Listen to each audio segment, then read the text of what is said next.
Dobrodošli na turske serije, Prepričano.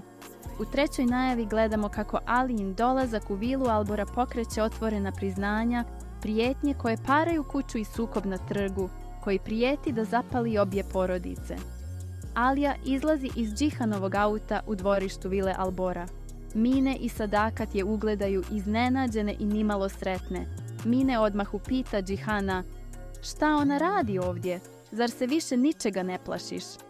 Alija stoji iza njega i smireno posmatra Mine. Džihan joj odgovara odlučno: "Mine, plašim se samo izgubiti Aliju, jer je volim." Alija ostaje pozitivno iznenađena jer je to izgovorio pred Mine i Sadakat. Na Mininom licu jasno se vidi da ne može podnijeti tu ljubav, a Sadakat zanijemi od šoka. Džihan se okreće ka majci i smireno kaže: "Da li si me čula, majko?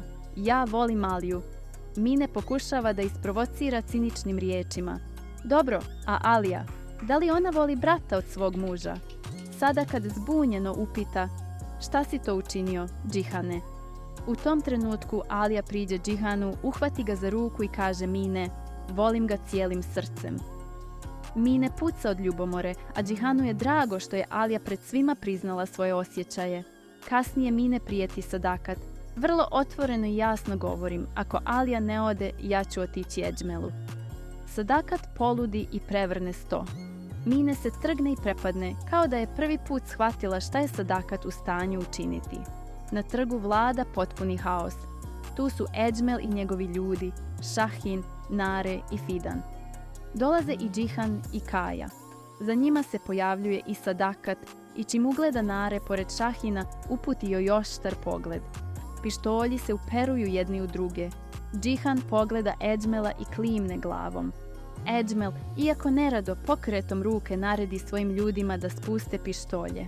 Šta se tačno desilo na trgu, saznat ćemo u 29. epizodi. U međuvremenu Nare pita Šahina: "Da li si svjestan onoga što predstoji?" Šahin joj odgovara odlučno: "Šta god učinile naše porodice, ne mogu stati između nas."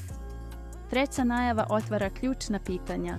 Da li Šahin zaista voli Nare ili je koristi da se domogne moći? Je li Nare pogriješila što je okrenula leđa svojoj porodici i posebno bratu Džihanu koji ju je uvijek štitio? I može li priznanje Džihana da voli Aliju promijeniti stav Sadakat ili je ovo tek početak još većeg raskola?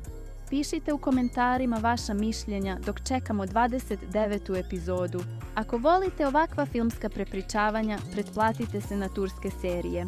Prepričano, uključite zvonce i podržite video lajkom.